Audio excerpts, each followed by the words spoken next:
On this Shabbat, the first of our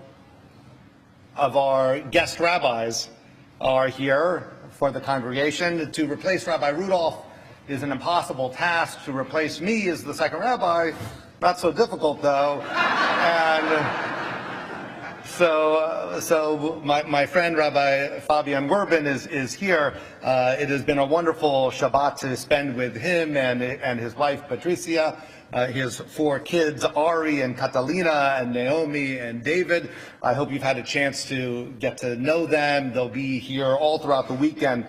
That Rabbi Werbin is in his 7th year at Beth Israel Synagogue in Roanoke, Virginia. He was born and raised in Buenos Aires, Argentina, and so for the Argentinians in the congregation, they've been ecstatic, waiting for your arrival. Even as far as the Panamanians has been excited as well. But whatever you do, you could talk lots of sports, but don't talk soccer. He's quite passionate about it. That Rabbi Werbin has graduated with degrees in Bible and Jewish thought from Haifa University, ordained at the Seminario Rabbinico Latino Americano. How's that? Thank you. In Buenos Aires, which is the Masorti seminary in Buenos Aires, and served congregations both in Argentina and in Colombia as well. So it's my pleasure to welcome him. Shabbat Shalom, everybody. I would like to start my Dvar Torah first, thanking the congregation for welcoming us. We're overwhelmed by the warmth and the quality of people we've been meeting. Thank you, everybody. And the rabbis, thank you very, very much. Second thing I would like to say is that Mazel Tov to Eva, the Bat Mitzvah and her family, and to the fresh parents. Eva, I'm going to pray from now on that all the bar or Bat Mitzvah I'll have to officiate will be soccer passionate. So, otherwise I'll be in troubles, but okay. And the third thing I want to say before I start my formal Dvar Torah is that I have nothing to do with the weather. Not my fault. Don't blame me.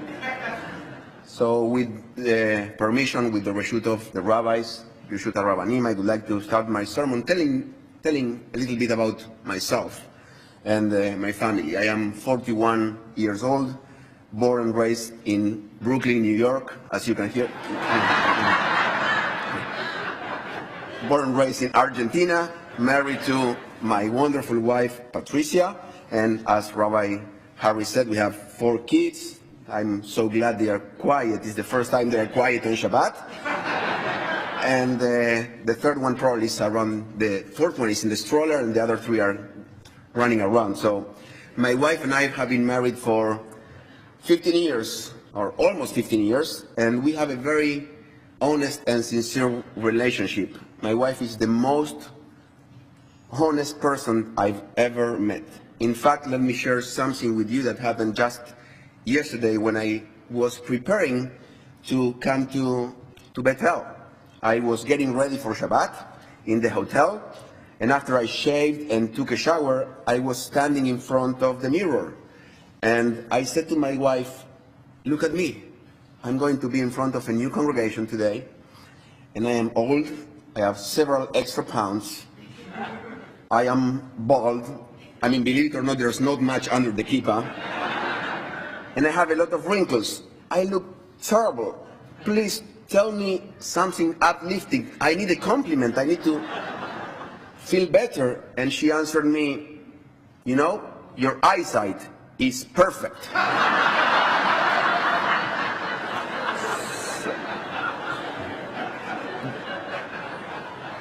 The good thing is we wouldn't have to waste money in the eye doctor. That's the only positive thing I found. So why am I telling you this story? First, because I know it's funny, but, well, for you it's funny, but most important, because in some way it relates to our Torah, and our Torah section especially. Our Parsha, as it was explained, Trumah, tells us about God commanding the people of Israel to build a Mishkan, to build a tabernacle. Hashem tells the people of Israel, build a tabernacle, and everyone had to bring an offering, something. They had to bring something. God has a physical space in earth or on the earth, but this place wasn't an exclusive place. Everybody participated in the in the process of the construction of the Mishkan. Everybody participated in building it. Rich people, poor people, men, women, everybody was involved and everybody helped out with the construction of the Mishkan. And the Torah dedicates, as Rabbi Rudolph said, many chapters, more than 20 chapters to the construction of the tabernacle. 20 chapters, can you imagine?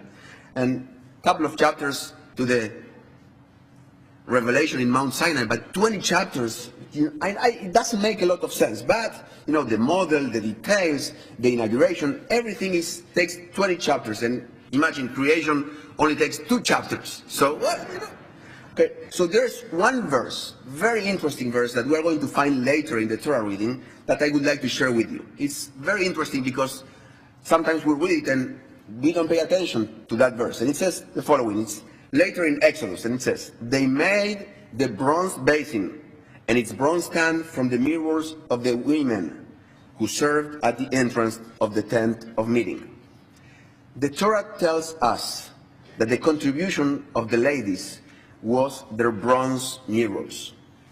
Women could have given many other objects, jewelry, silverware, money, but they gave what they thought it was their most precious and valuable object. They gave their mirrors.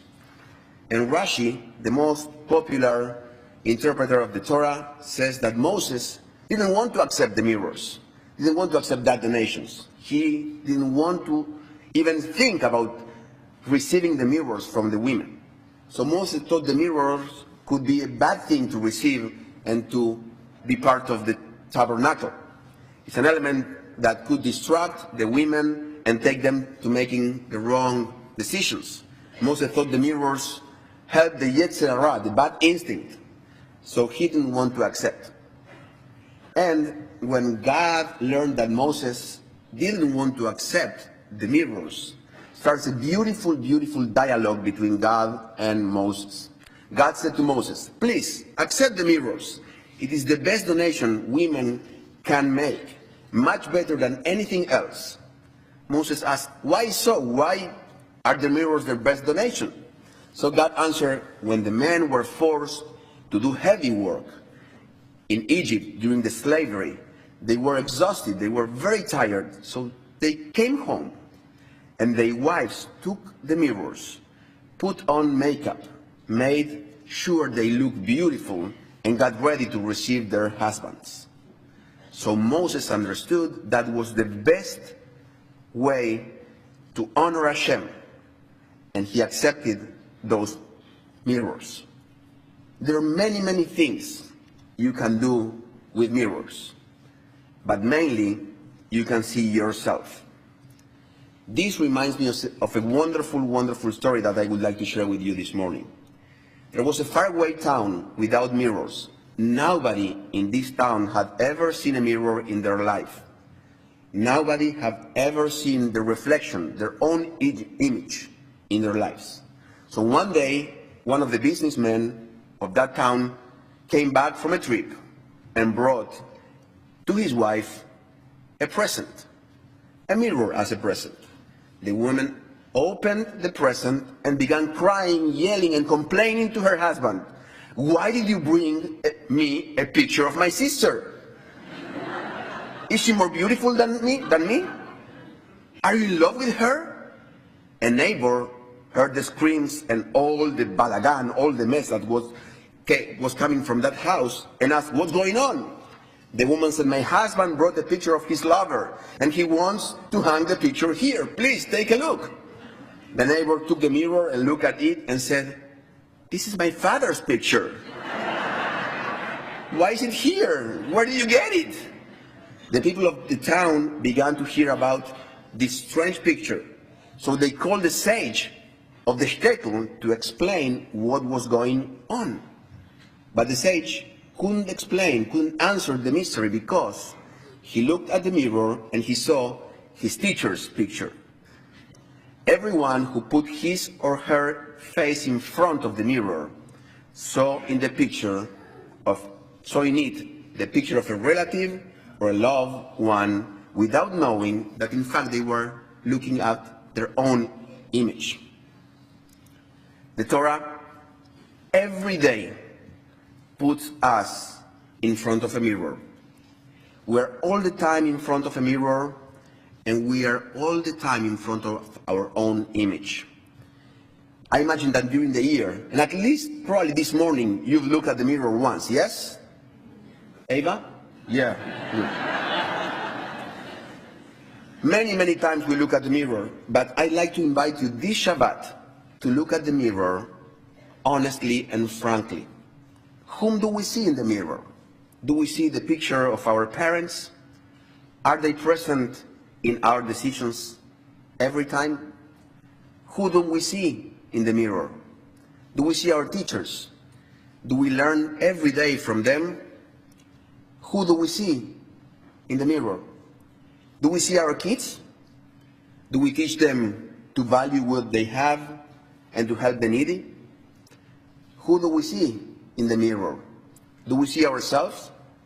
What are we going to leave for the next generation besides material things? I like to suggest that Shabbat Trumah, the Shabbat of the offering, is the opportunity of transforming our mirrors into a holy tool. Because when we see ourselves, we can see others. When we see ourselves, we can offer being more compassionate. We can offer being more responsible. We can offer being more human. Today, when you return home, stand in front of the mirror and ask yourself, what am I going to offer to others? What am I going to offer to my family, to my congregation, to my people? This Shabbat, Shabbat of Trumah, the Shabbat of the offering, I would like to share with you my offering. And this is my offering. You know what? Maybe my wife is right. Because at the end of the day, who cares if I am bald, or I have extra pounds, or wrinkles, or whatever? What really matters is to have a good vision. Shabbat Shalom u'mevorach.